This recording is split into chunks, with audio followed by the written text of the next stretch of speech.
बात उन दिनों की है जब मैं कॉलेज का स्टूडेंट था। अपने कॉलेज की ओर से हम सभी कैंप के लिए एक जंगल में गए थे। हल्की ठंड थी, अतः रात में हम सब ने पूरी रात कैंप फायर के साथ डांस करने, गाने आदि का प्रोग्राम तय किया। मुझे और सभी साथियों को कैंप फायर करने के लिए लकड़ियां इकट्ठी करने का भार सौंपा गया। मैं निकला तो सबके साथ ही, लेकिन जंगल के प्राकृतिक सौंदर्य में भटकता हुआ अकेले बहुत दूर कहीं निकल गया। अचानक आसमान बादलों से भर गया और गरज के साथ बारिश होने लगी। बादलों के लगातार गरजने से मैं पेड़ के नीचे खड़ा रहना मुनासिब न समझ आसपास किसी घर की तलाश में एक दिशा में भागने लगा। मुझे कुछ ही दूरी पर एक लाल ईंटों से बनी शानदार बिल्डिंग नजर आई।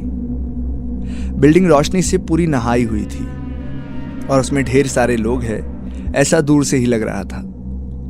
मैं तेजी से भागते हुए उस बिल्डिंग में जा घुसा और सामने से आती हुई एक खूबसूरत नर्स से टकराते टकराते बचा। नर्स ने मुझे घूर कर देखते हुए कहा, बहुत अधिक भीग गए हो, सर्दी लग जाएगी। उधर बाई और एक स्टोर रूम है, वहां जाके जो भी मिले उससे कहना सिस्टर जूलिया ने दूसरे सूखी और साफ कपड़े मुझे देने को कहा है, वो तुम्हें कपड़े दे देगा। मैं हक्का बक्का मुंह फाड़े सिस्टर जूलिया को देखता रहा। मुझे एकदम से समझ नहीं आया कि मैं क्या करूं। मेरी स्थिति देखकर सिस्टर जूलिया खिलखिलाकर हंस पड़ी और बोली, पहले तो तुम अपना मुंह बंद करो, वरना मुंह में मच्छर घुस जाएंगे, और अब जाकर वैसा ही करो जैसा मैंने तुमसे कहा है। मैं हल्के से हाँ में सर हिला सिस्टर की बताई दिशा में जाने को मुड़ गया। अभी कुछ 1-10 कदम ही चला होऊंगा कि मेरे कंधे पर किसी ने हाथ रखा। मैं चौंक कर पीछे मुड़ा और अपने सामने आर्मी की वर्दी में एक युवक को खड़ा मुस्कुराता पाया। मेरे चेहरे पर आश्चर्य का बादल अपना घर बना चुका था, जिसे देखते ही उस युवक को हंसी आ गई। उसने धीमे किंतु दृढ़ स्वर में कहा, मैं कैप्टन विनोद हूं और ये हमारे देश की आर्मी का हॉस्पिटल है। कैप्टन विनोद की बातों ने मुझे आश्वस्त किया। मैं अब धीरे धीरे सामान्य हो गया और मैंने कैप्टन विनोद को सिस्टर जूलिया की कही बातें बताई। सुनकर कैप्टन विनोद के चेहरे पर रहस्यमयी मुस्कान फैल गई और वे बोले, तो सिस्टर जूलिया से भी मिल चुके हो? जी, क्या मतलब है आपका? कुछ नहीं, चलो मैं तुम्हें सूखे कपड़े देता हूं, चेंज कर लो, नहीं तो सर्दी लग जाएगी। और मैं कैप्टन विनोद के पीछे पीछे एक बड़े से कमरे में पहुंच गया। कमरे के चारों ओर हरे रंग के पर्दे लगे हुए थे। एक बड़ा सा बेड पड़ा हुआ था। उसके सामने एक सोफा था। बीच में एक टेबल था जिस पर 2 ग्लास, एक बड़ी बॉटल ब्रांडी और 1 या 2 पत्रिकाएं पड़ी हुई थी।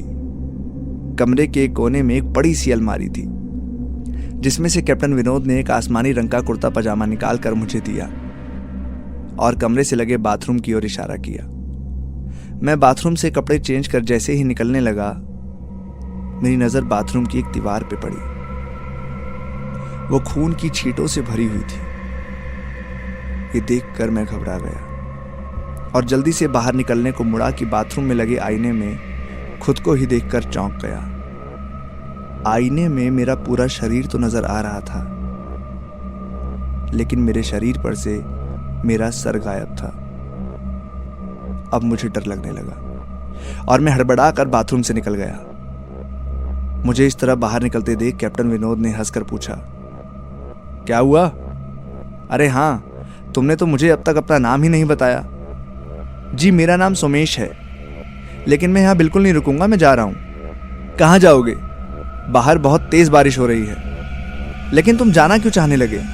अचानक मैं समझ नहीं पा रहा हूँ। कैप्टन विनोद, आपकी बाथरूम की एक दीवार पूरी खून के छींटों से भरी हुई है और आपके बाथरूम में लगा आईना भी कुछ अजीब सा है। उसमें मुझे मेरा पूरा शरीर तो दिखाई दिया, लेकिन मेरा सर ही गायब था। मैं अब बिल्कुल नहीं रुकूंगा, बारिश में ही भीगता हुआ अपने कैंप तक जाऊंगा। कहते हुए मैं कमरे से बाहर जाने लगा, दरवाजे की ओर बढ़ने लगा। रुको, रुको! तभी कैप्टन विनोद की कड़कती आवाज गूंजी, तो तुमने सब कुछ देख ही लिया? जी, क्या मतलब है आपका? मेरी आवाज में डर भर गया था। मतलब चाहे जो हो, तुम तब तक यहां से नहीं जा सकते जब तक मैं तुम्हें कुछ बता ना दूं। क्या बताना क्या चाहते हैं आप? जो आज तक कोई न जान सका। जो आज तक कोई न जान सका? वो मैं जान के क्या करूंगा? प्लीज आप मुझे जाने दो। मैं डर से रुआंसा हो गया। नहीं, बिल्कुल भी नहीं। और तुम्हें मुझसे डरने की कोई जरूरत नहीं है। सैनिक सबकी रक्षा के लिए होते हैं। मैं भी तुम्हारी रक्षा ही कर रहा हूं। कैप्टन विनोद के स्वर में कोमलता थी। आओ मेरे साथ, इस सोफे पर बैठ जाओ। मैं तुम्हें कहानी सुनाता हूं। कहानी खत्म होते ही मैं तुम्हें तुम्हारे कैंप तक जीप से छोड़ाऊंगा। वैसे भी तुम अपने साथियों से काफी आगे निकल आए हो। वहां तक तुम अब चलते हुए शायद ना पहुंच पाओ। कैप्टन विनोद के स्वर में जाने कैसी आश्वस्ति थी। मैं जाकर उनके बगल में बैठ गया। कैप्टन विनोद ने कहना शुरू किया। दुश्मनों ने धोखे से हमारे अस्पताल को अपना निशाना बनाया। दुश्मन देश के 2 सैनिक हमारे सैनिक के वेश में एक हमारे ही घायल सैनिक को लेकर आए। वो घायल था और हमारे देश की सेना ने उसे बहुत ढूंढा, लेकिन नहीं मिला था। शायद साजिश के तहत उसे घायल होते ही घुसपैठियों ने कहीं छुपा दिया था।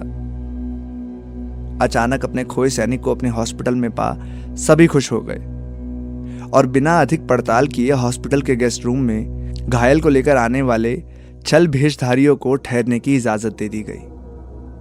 अभी उस सैनिक का इलाज चल ही रहा था कि जोरों का ब्लास्ट हुआ और पूरा हॉस्पिटल एक पल में खंडर में तब्दील हो गया।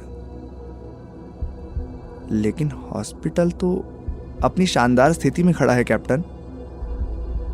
मेरी बातों को अनसुना कर कैप्टन विनोद ने अपनी बात जारी रखी। कोई नहीं बचा उस ब्लास्ट में।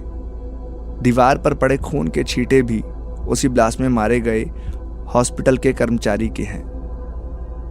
हां, पर यह हॉस्पिटल तो मुझे खंडर नहीं दिखता।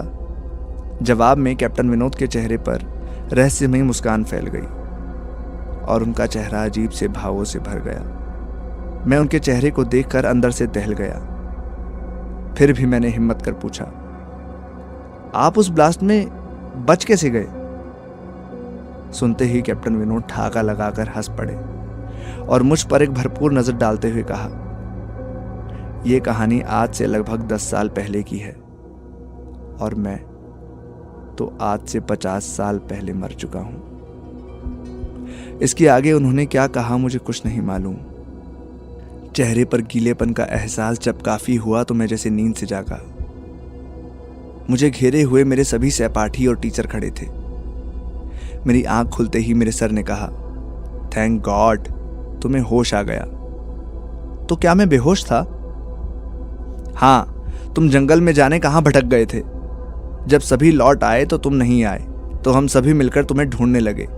काफी दूर जाने के बाद हमें एक जीप आती दिखाई दी, जिसमें एक आर्मी मैन तुम्हें पीछे की सीट पर सुलाए हुए हमारे कैंप को ढूंढते हुए आ रहे थे। उन्होंने हम सबको भी अपनी जीप पर बिठाया और कैंप तक छोड़ा। हमने उन्हें काफी रोकने की कोशिश की, लेकिन वो ये कहते हुए चले गए कि अभी नहीं रुक सकता, जरूरी काम है। जब हमने तुम्हारे बेहोश हो जाने से और उन तक तुम्हारे पहुंचने के बारे में पूछा तो वो बोले, सोमेश ही बताएगा और जो भी बताएगा वो अक्षर दर अक्षर सच होगा। सबकी उत्सुक निगाहें अपनी ओर लगी देख मैंने धीमे स्वर में पूछा, क्या उनका नाम कैप्टन विनोद था? सर ने हाँ में सर हिलाया। मैंने सबको उधर चलने को कहा जिधर से सबने जीप आती देखी थी। पहले तो सर तैयार नहीं हुए, लेकिन मेरे बहुत कहने पर वो राजी हो गए। सुबह होते ही हम उधर की ओर गए। मैं उस जंगल पर पहुंचकर गहरे आश्चर्य में डूब गया। वहां एक अधजला खंडर था, जिसके एक टूटे पत्थर पर लिखा था आर्मी हॉस्पिटल।